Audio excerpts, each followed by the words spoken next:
आता आपण बघूया लग्नानंतर होईलच प्रेम याचा एपिसोड रिव्ह्यू. पार तिकडे किचनमध्ये येतो. किचनमध्ये बघतो तर काव्य आणि मानिनी मस्त काहीतरी जेवायला बनवत असतात. तेव्हा पार बोलतो की या दोघी काहीतरी बनवत आहेत, उत्साहात दिसत आहेत. पण मग ह्या उत्साहामागे काव्याचा अभ्यास मागे राहतो. त्याचं काय, नाही मलाच धीट व्हावं लागेल. तेव्हा तो काव्याला विचारतो, काय करतायत तुम्ही? तेव्हा काव्य बोलते, काय हो तुम्ही असे कसे अचानक आतमध्ये आलात? अहो तुमच्यासाठी सरप्राईज होतं. तेव्हा पार्थ बोलतो, सरप्राईज वगैरे राहू द्या, तुम्हाला अभ्यास करायचा आहे. तेव्हा मानिनी बोलते की अरे पार्थ राहू दे रे, तिला ब्रेक हवा होता, लेक्चर करून झालं आहे तिचं. तेव्हा पार्थ बोलतो, ब्रेक 5 मिनटाचा असतो आणि याच्यात किती वेळ जाणार आहे? तेव्हा पार्थ काव्याला बोलतो की जबरदस्ती करतो, चला चला हात धुवा, जबरदस्तीला हात धुवायला लावतो आणि तिला रूममध्ये घेऊन जातो अभ्यासाला. तेव्हा मानिनी बोलते, हा पार्थ ना अभ्यासाबाबतीत कोणाचंच ऐकणारा नाही आणि बरं आहे, माझ्या मुलांना कधीच कोणाची नजर नको लागायला. इकडे नंदिनी डोळे लावून बसलेली असते आणि जीवाला विचारत असते का, अहो किती वेळ झाली का मेहंदी काढून, किती वेळ माझी उत्सुकता ताणतायत तुम्ही? तेव्हा जीवा बोलतो, थांब ग जरा, डोळे उघडू नको, होत आली आहे. तेव्हा नंदिनी बोलते, उघडू द्या ना जीवा. तेव्हा जीवा बोलतो, थांब, आता तुझी मेहंदी काढून झाली आणि आता तू डोळे उघडू शकते. एक मिनिट मी 1 2 3 काउंट करेल तेव्हा उघडायची. तेव्हा जीवा 1 2 3 काउंट करतो आणि बोलतो डॅन डॅन डॅन. तेव्हा जीवा मेहंदी बघायला नंदिनीला सांगतो. तेव्हा नंदिनी मेहंदी बघते, जीवाने एकदमच चिर काढून ठेवलेला असतं. तेव्हा नंदिनी बोलते की काय जीवा, हे काय काढून ठेवलं आहे? मी काय लहान मुलगी का, लहान मुलीसारखी मेहंदी काढून ठेवली? तेव्हा जीवा बोलतो, आवडली नाही. तेव्हा नंदिनी बोलते, काय आवडली? मला बिलकुल आवडली नाही. असं कोणी मेहंदी काढतं का जीवा? किती खराब मेहंदी काढून ठेवली आहे. तेव्हा जीवा बोलतो की अगं पिहू आणि श्रेयाच्या हातावर मी अशीच मेहंदी काढली होती, त्यांना खूप आवडली. तेव्हा नंदिनी बोलते की आवडणारच ना त्यांना, त्यांच्या वयाप्रमाणे त्यांना आवडणारच. तेव्हा नंदिनीला खूप चिडचिड करते आणि ती जीवाचं शर्ट घेते आणि त्याच्यात हात पुसते. तेव्हा जीवा बोलतो, अगं हे माझं शर्ट का खराब केलं? तेव्हा नंदिनी बोलते, तुम्हाला तुमच्या शर्टची पडली आणि तुम्ही माझे हात खराब केले, ते असं कोणी मेहंदी काढतं का? तेव्हा जीवा बोलतो, काय झालं, मेहंदी साधी आहे, सिंपल म्हणून? तेव्हा नंदिनी बोलते, हो. तेव्हा जीवा बोलतो, मग तू पण तर साधी सिंपल आहे ना, तू आता तुझ्या काय हजारो मुलींसमोर हात धरून उभी राहिली तरी तुझी मेहंदी सगळ्यात उठून दिसणार आहे, कारण की तू आहेस कोण, नंदिनी देशमुख. पार्थ काव्याला हात धरून घेऊन येतो. तेव्हा काव्य बोलते की काय हो तुम्ही पण? तेव्हा पार्थ दरवाजा बंद करतो. तेव्हा काव्य बोलते, काय झालं आहे पार्थ? तेव्हा पार्थ बोलतो की काय चाललं आहे तुमचं इथे अभ्यासासाठी मी सगळं काही कॉम्प्रोमाइज करायला तयार आहे, तुम्ही काय करताय, पकोडा करतायत? तेव्हा काव्य बोलते की अहो आत्ता तुम्ही असं म्हणतायत, पण त्याच पकोड्यावर तुम्ही ताव माराल नंतर. तेव्हा काव्य हसायला लागते. तेव्हा पार्थ बोलतो, सिरियसली तुम्ही हसतायत? तेव्हा काव्य बोलते, काय झालं आहे, ब्रेक घेतला होता मी. तेव्हा पार्थ बोलतो, सेशन सुरू होण्याच्या आधी ब्रेक घेतला होता ना, आता काय चाललं आहे? तेव्हा काव्य बघते तर सेशन एक्सपायर झालेला असतो. नंदिनी बोलत असते की काय जीवा तुम्ही? तेव्हा जीवा नंदिनीचे हात धरून तिला आरशासमोर आणतो आणि बोलतो की बघ तुझे हात. तेव्हा नंदिनी आरशाकडे हात करते आणि मेहंदी बघत असते. तेव्हा जीवा तिला समजत असतो की मेहंदीची मजा अशी कळत नाही, मेहंदीची मजा ही सुकल्यावर कळते. आधी ती थोडीशी फिकट केशरी रंगाची, मग नंतर लाल आणि मग नंतर हलकासा तिला जेव्हा डार्क काळा रंग चढतो ना, तेव्हा मेहंदीमध्ये जादू असते. नवरा बायकोचं नातं पण असंच असतं अगं. आपण ते नवरा बायकोचं नातं गडद होण्याआधीच त्याला जज करतो आणि मग नंतर संसाराची मेहंदी फिकी होते. पण थोडासा पेशन्स ठेवला, वाट पाहिली तर त्यांचं नातंसुद्धा उठून दिसतं. तेव्हा जीवा बघतो आणि बोलतो, बघ हसलीस ना, आवडली ना मेहंदी? तेव्हा नंदिनी लाजून हो बोलते. तेव्हा जीवा बोलतो, मी ज्या हातांवर मेहंदी काढतो ना, त्या हातावर मेहंदी रंगते. तेव्हा नंदिनी बोलते, अच्छा. तेव्हा नंदिनी विचारते, अशा किती मुलींच्या हातावर मेहंदी काढली आहे तुम्ही? तेव्हा जीवा बोलतो, काढली तर बरेच मुलींच्या हातावर आहे, पण जिने डोळे बंद करून माझ्यावरती विश्वास ठेवला ना, तू पहिलीच आहे. तेव्हा नंदिनी हसते आणि जीवाकडे बघून बोलते, आता सगळेच प्रॉब्लेम सॉल्व्ह व्हायला लागले. तेव्हा जीवा बोलतो, काय? तेव्हा नंदिनी पटकन शब्द चेंज करते, म्हणजे आता मेहंदी झाली, साडीचा प्रॉब्लेम सॉल्व्ह केला, आता ज्वेलरी. तेव्हा जीवा बोलतो, ज्वेलरी ना, मी तुझ्या साडीवर ज्वेलरी बघ मी कशी सेट करतो, कारण की मी आहे ना. तेवढ्यात नंदिनी बोलते, मला माहिती आहे, मी हात लावला ना तर मी सेट केलेली ज्वेलरी सगळ्यात एक नंबर असते. तेव्हा नंदिनी जीवाची वाक्य बोलत असते, तुला सांगतो, मी जर सोन्याच्या दुकानात कामाला लागलो ना तर सोनं 1 दिवसात विकून मोकळं होईल, बरोबर ना? तेव्हा जीवा हसायला लागतो. तेव्हा नंदिनी बोलते, आता ज्वेलरीच्या भागात तर तुम्ही पडूच नका, ते मी बघते आणि माझ्याकडे ज्वेलरी आहे तरी कुठे? तेव्हा जीवा बोलतो की का? तेव्हा नंदिनी बोलते की अहो दिवाळीत मी सगळी काव्याला दिली होती ना, तिच्याकडेच आहे. माझं एक काम कराल प्लीज, काव्याकडे जी आमची कॉमन ज्वेलरी आहे ना ती घेऊन येणार का? तेव्हा जीवा बोलतो मी जाऊ. तेव्हा नंदिनी बोलते बरं ठीक आहे जाऊ द्या मी जाते.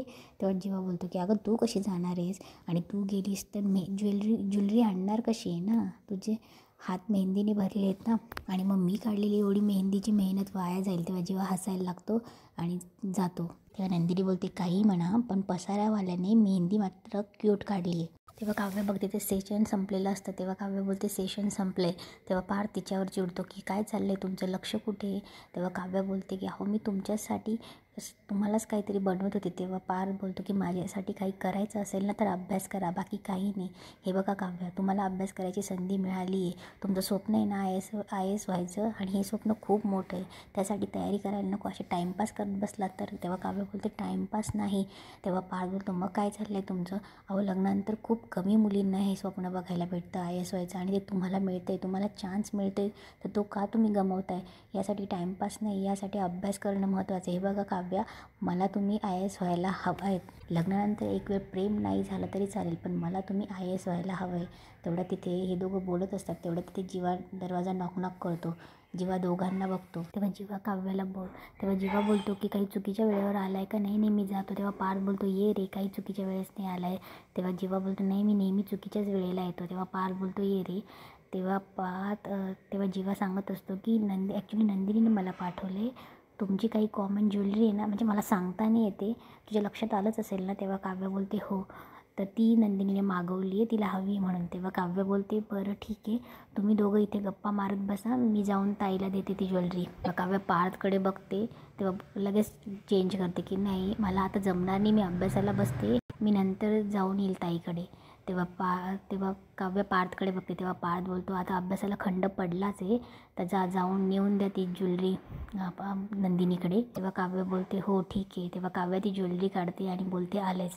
तेव्हा काव्य घाबरत तिथून चालली जाते. तेव्हा जेव्हा पार्थला विचारतो काही झालं आहे का, म्हणजे काही भांडण वगैरे. तेव्हा पार्थ बोलतो की बस सांगतो. इकडे नंदिनी तिची मेहंदी बघत गाणं गुणगुणत असते. तेवढ्यात काव्य येते. काव्य बघून हसते. तेव्हा नंदिनी बोलते की तू कधी आली. तेव्हा काव्य बोलते मी ना. तेव्हा नंदिनी तिची मेहंदी बघत असते. तेव्हा काव्य बोलते की हे काय नाव काय चाललं आहे, मेहंदी. तेव्हा नंदिनी बोलते की अगं तेच सांगायचं विसरली, डोहाळे जेवण आहे ना. तेव्हा काव्य बोलते तुझं. तेव्हा नंदिनी हसते आणि बोलते अगदी जीवांनी ह्या शब्दात माझी फिरकी घेतली. नंदिनी तेव्हा काव्य बोलते की अगं हो, पण डोहाळे जेवण तू म्हणतेस पण सांगत नाही कोणाचं. तेव्हा नंदिनी सांगते अगं माझी आनंद निवासमधली असिस्टंट आहे ना प्रिया, तिचं डोहाळे जेवण आहे. काव्य बोलते की ताई याआधी डोहाळे जेवण असूही काही प्रोग्राम, याआधी आपण रात्र जागून सुबक सुरेख अशी मेहंदी काढली आहे. तेव्हा नंदिनीला टोमणा कळतो. तेव्हा काव्य बोलते पण हे काय आहे. तेव्हा नंदिनी बोलते की अगं जीवांनी काढली. तेव्हा नंदिनी सांगत असते अगं काय आहे ना, मला मेहंदी काढताना जीवांनी सांगितलं डोळे बंद कर, आणि मी पण वेळी डोळे बंद केले आणि डोळेही उघडूनच देत नव्हते, आणि बघितलं तर हे असं काढून ठेवलं काहीतरी. पण चांगली पहिले मला नव्हती आवडली, पण चांगली ग काव्या. हे बघ मेहंदी आहे ना ही ओलसर असण्यास नसते, जेव्हा ती उतरते ना तेव्हा मजा असते. आधी केसरी, नंतर मग लाल, मग नंतर थोडं काळपट लाल, आणि मग जेव्हा तिच्यावर रंग चढतो ना तेव्हा मेहंदीची खरी गंमत असते. तेव्हा नंदिनी हसत असते आणि काव्याला सांगत असते की तरी मी जीवांना म्हटली की काय हो असे किती जणींच्या हातावर मेहंदी काढली तुम्ही. तेव्हा ते मला म्हणाले की अशा बऱ्याच मुलींच्या हातावर मी मेहंदी काढली, पण जिनं डोळे झाकून विश्वास ठेवून माझ्या हातून मेहंदी काढून घेतली ती तू पहिलीच. तेव्हा नंदिनी मग बोलते की मी पण काय वेळेसारखी बोलत बसली आहे. काव्या माझं एक काम करशील. तेव्हा काव्य बोलते तेव्हा नंदिनी बोलते की प्रीतीसाठी मी गिफ्ट घेऊन ठेवले आणि ते नेमकं कपाटावरती ठेवले, तेवढं काढून देशील. तेव्हा नंदिनी मेहंदी बघत असते, अजून खूप खुश असते. तेव्हा काव्य तिच्याकडे मागून बघते आणि बोलते जीवाने ताईच्या हातावर मेहंदी काढली तर ताई किती खुश आहे.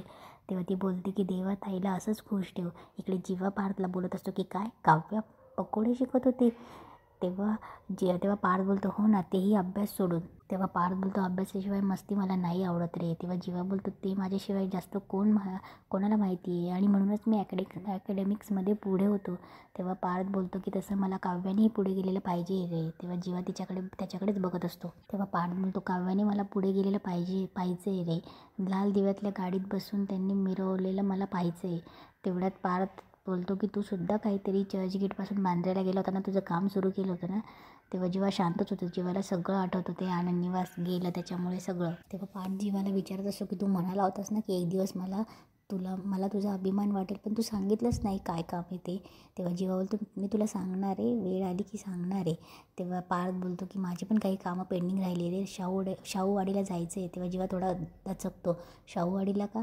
तेव्हा पार्थ बोलतो की माझा एक मित्र आहे, त्याला प्लॅन काढून द्यायचा आहे. शाहूवाडीला आपली जमीन आहे ना, तू पण चल माझ्यासोबत, आपण जाऊया, बघूया मस्त. तेव्हा जीवा बोलतो शाहूवाडीची ती जागा. तेव्हा पार्थ बोलतो अरे ती नाही का बाबांनी तुझ्या नावे केली म्हणून, आणि तिच्याकडे जायचं म्हणजे काय आहे, त्या जागेवर कंपाऊंड नाही आहे. तुला माहिती आहे ना, गावाकडे कंपाऊंड नसलं म्हणजे ताबा मिळवतात, आणि कोणी ताबा मिळवला तर आपल्या जागेवर. तेव्हा जीवा त्याला हटकतो. जीवा बोलतो की दादा आम्हाला काय वाटतं, तू अजून पूर्णपणे बरा झालेला नाही आहेस, तू थोडा रिकवर हो, मग बघूया ना. तेव्हा पार्थ बोलतो की मग असे तर सगळेच कामं पेंडिंग राहतील, बरा झालो मी पूर्णपणे. तेव्हा जीवा बोलतो तुला वाटतंय तू बरा झाला आहे, पण तुला आरामाची गरज आहे. तेव्हा जीवा बोलतो तू प्रॉमिस कर मला की तू रिकवर झाल्याशिवाय कुठेच जाणार नाही.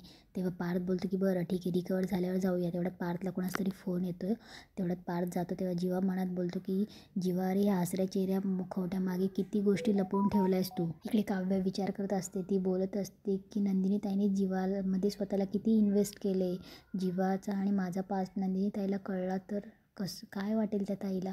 तेव्हा ती बोलेल पण कळेल कसं, जीवा आणि मी आमचं भूतकाळ कोणाला सांगणारच नाही आहे. तसंही जीवाच्या छातीवरचा टॅटू आणि मानिनी काकूंच्या मनात माझ्याबद्दल संशय असं नाही आहे ना काही, तरी पण का भीती वाटते. तेवढ्यात नंदिनी बोलते काव्या काढतेस ना. तेव्हा काव्य बोलते हो ताई. तेव्हा काव्य देवाला प्रार्थना करते की देवा प्लीज आता काही अनुचित घडू देऊ नकोस. माझ्या या भूतकाळामुळे नंदिनी ताईच्या हातावरची मेहंदीचा कलर नको उडू देऊस. तेव्हा काव्य ते वरतून सामान काढायला लागतं. तेव्हा काव्याकडनं ते खोक्याच्या वस्तू पडतात. तेवढ्यात नंदिनीच्या हातात काव्याचं आणि जीवाचं हँडमोल्ड येतं आणि तिची पूर्ण मेहंदी पुसली जाते. तेव्हा नंदिनीच्या हातातून ती हँडमोल्ड घेते. नंदिनी मेहंदीकडे बघते, पुसलेली मेहंदी, आणि काव्य त्या हँडमोल्डकडे बघून बोलत असते की माझ्या आणि जीवाच्या भूतकाळामुळे नंदिनी ताईच्या हातावरची मेहंदी पुसली नको जाऊ देऊस देवा. काव्य विचारात पडते आणि इथेच आजचा एपिसोड संपतो.